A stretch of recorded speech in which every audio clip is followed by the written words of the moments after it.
Bonjour et bienvenue à cette nouvelle vidéo sur la géométrie dans l'espace, produit scalaire.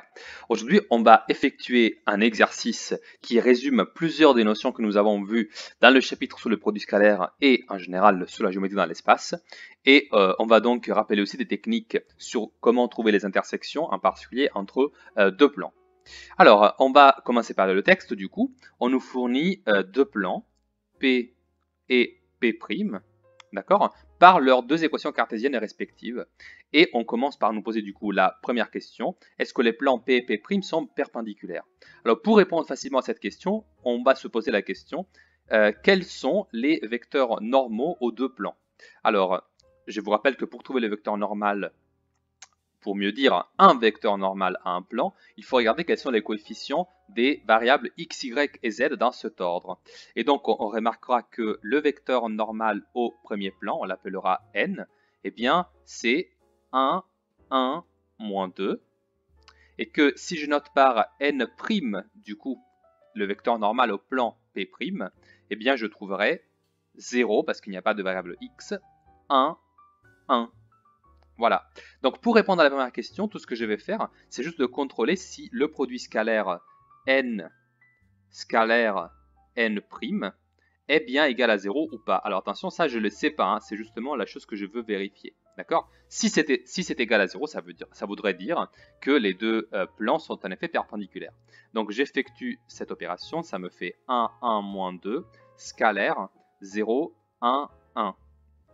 Alors ça fait 1 fois 0 plus 1 fois 1 plus moins 2 fois 1. Et si j'effectue cette opération, ça va me faire 0 plus 1 moins 2. Et ça fait comme résultat final moins 1. Et moins 1, c'est visiblement différent de 0. D'accord? Donc je vais marquer juste différent de 0. Donc P et P' ne sont pas perpendiculaires. Voilà. D'ailleurs, on remarque également que grâce aux coordonnées qu'on a trouvées pour leurs deux vecteurs normaux, on peut très facilement voir qu'ils ne sont pas collinaires ces deux vecteurs. Donc les deux plans ne sont pas parallèles non plus.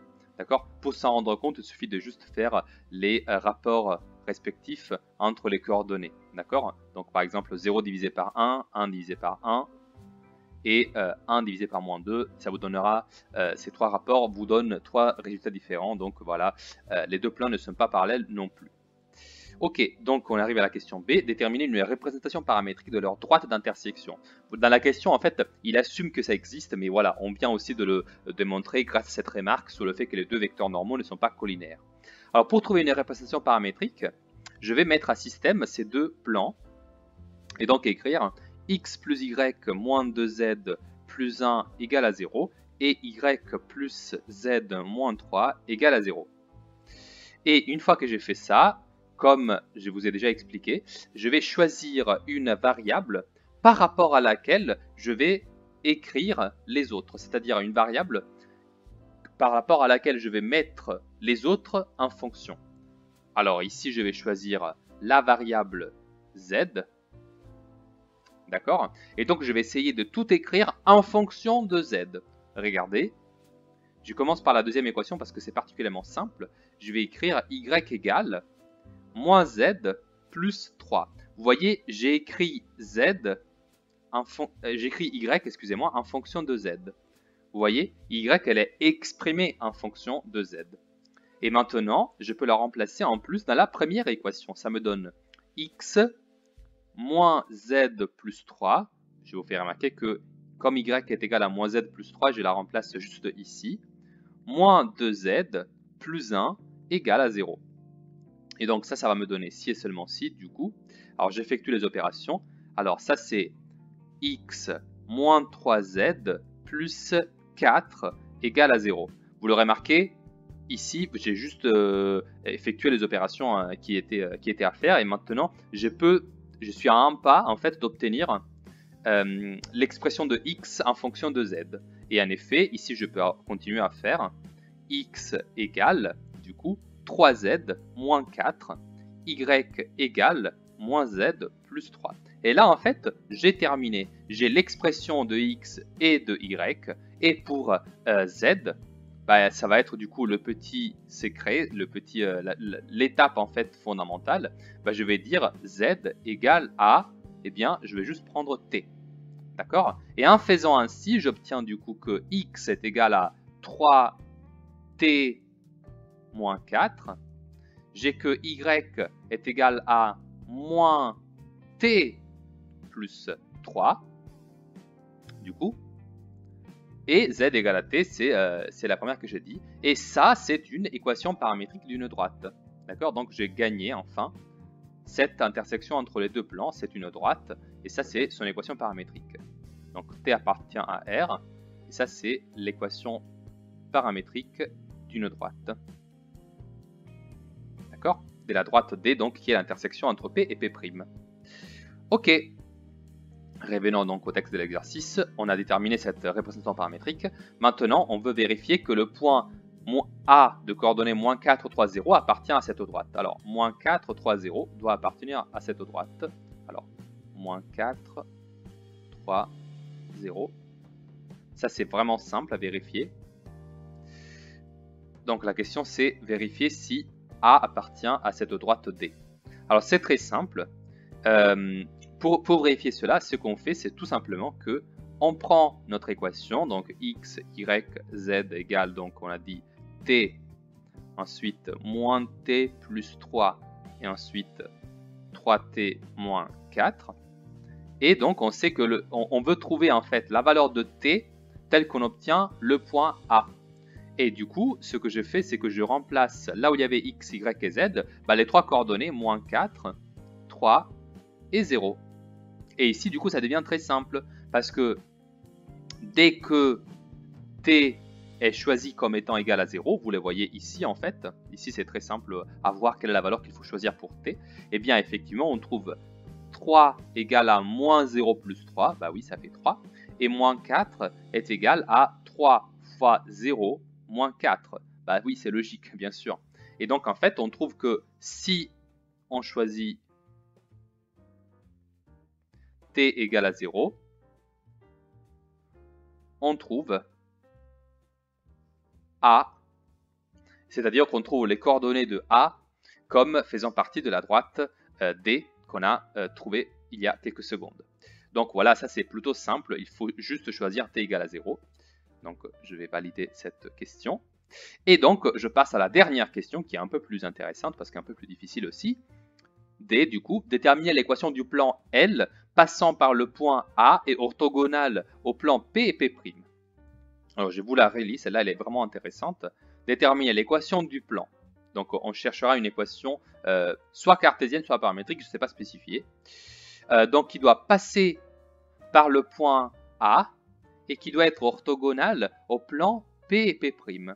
Alors, le fait que ça passe par le point A, c'est relativement simple à intégrer. On connaît les coordonnées de A, donc voilà, ça va être simple. Par contre, ce qui va être un peu plus difficile à traduire, ça va être cette orthogonalité par rapport au plan P et P'. Alors, si je veux que mon plan soit orthogonal à ces deux plans, eh bien, il faudra que je demande, du coup, que son vecteur normal, alors du coup, je vais définir un vecteur normal. Comme il s'agit du plan L, je vais l'appeler L, son vecteur normal à lui. Eh bien, je vais définir ce vecteur normal comme ayant donc coordonnées A, B et C. D'accord? Donc, lui, c'est le vecteur normal AL, donc ce nouveau plan. Ok? Maintenant, moi, qu'est-ce que je veux? Bah, je veux que ce nouveau plan soit orthogonal aux deux premiers plans, donc n et au plan P et P' de vecteurs normaux n et n'. Et alors ce que je fais, c'est que je vais imposer en fait que à la fois L scalaire n soit égal à 0. Ça je vais l'imposer, d'accord? Ça va être un choix. Et donc je vais déduire des conditions sur les coefficients A, B et C. Et ensuite je vais également imposer que le produit scalaire entre L et n' soit également égal à 0. D'accord? C'est ça que je vais faire. Alors du coup, je considère ces deux produits scalaires et je les réécris. Alors du coup, ça me fait A, B, C scalaire avec le vecteur n. Or, c'est le vecteur n, c'est 1, 1, moins 2. Et ensuite, le deuxième, c'est ABC toujours, scalaire avec 0, 1 et 1. Et j'impose que ces deux produits scalaires-là fassent tous les deux en même temps 0. Et donc, on va écrire si et seulement si, et on trouve. Alors, pour le premier, ça fait A plus B moins 2C doit être égal à 0. Et la deuxième, ça fait du coup B plus C égale à 0. Alors, ici, j'ai juste effectué les deux produits scalaires. Hein. Ce n'est pas une opération très compliquée. Voilà, c'est tout ce que je fais est ici. Et du coup, bon, visiblement, on voit que du deuxième produit scalaire, on peut faire des belles déductions. En particulier, on peut dire que B, par exemple, est égal à moins C. D'accord? Et grâce à ça, je peux insérer cette égalité dans la première de mes deux équations et donc écrire que A moins C, du coup, moins 2C est égal à 0. Alors ça fait du coup, si et seulement si A moins 3C est égal à 0, B, je sais déjà que c'est égal à moins C. Et enfin, j'en déduis que du coup, vous voyez, j'exprime A comme étant égal à 3C, B est égal à moins C, et du coup, ça veut dire que ce vecteur normal A, ce plan L, eh bien, il doit être de la forme L égale du coup à 3C moins C et bien sûr C. Et tous les vecteurs de ce type-là vont être donc des vecteurs normaux à ce plan L. Et du coup, j'ai choisi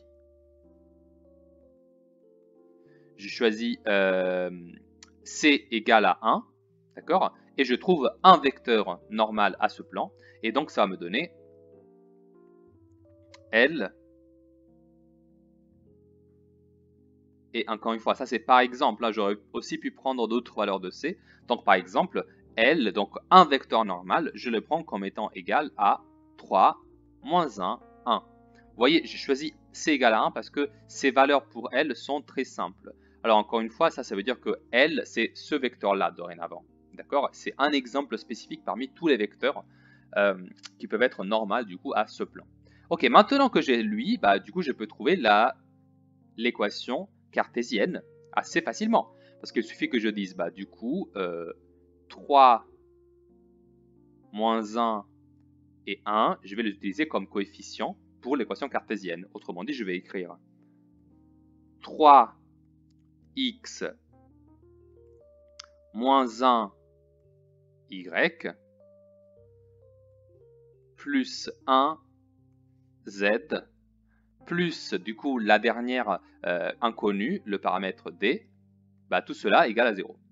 Alors j'ai réécrit juste ça, maintenant que je l'ai obtenu, eh bien ça fait 3x moins y plus z plus l'inconnu d égale à 0. Et maintenant pour déterminer quel est ce paramètre d, il va falloir que j'utilise que le point A de coordonnées moins 4, 3 et 0, il appartient bien à cette droite, oui bien sûr, mais il appartient également au plan L.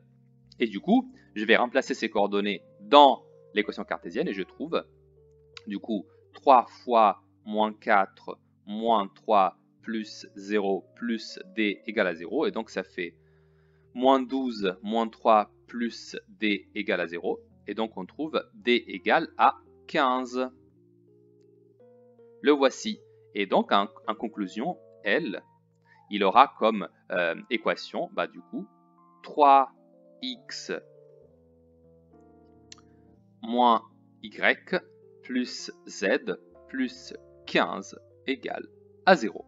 J'ai donc terminé mon exercice parce que j'ai répondu également à la dernière question. Donc c'est ça l'équation cartésienne du plan L, donc le plan qui a comme propriété d'être orthogonal aux deux plans P et P', et qui a comme propriété également que le point A lui appartient. Voilà, je vous remercie donc pour l'attention et je vous dis à bientôt pour une prochaine vidéo.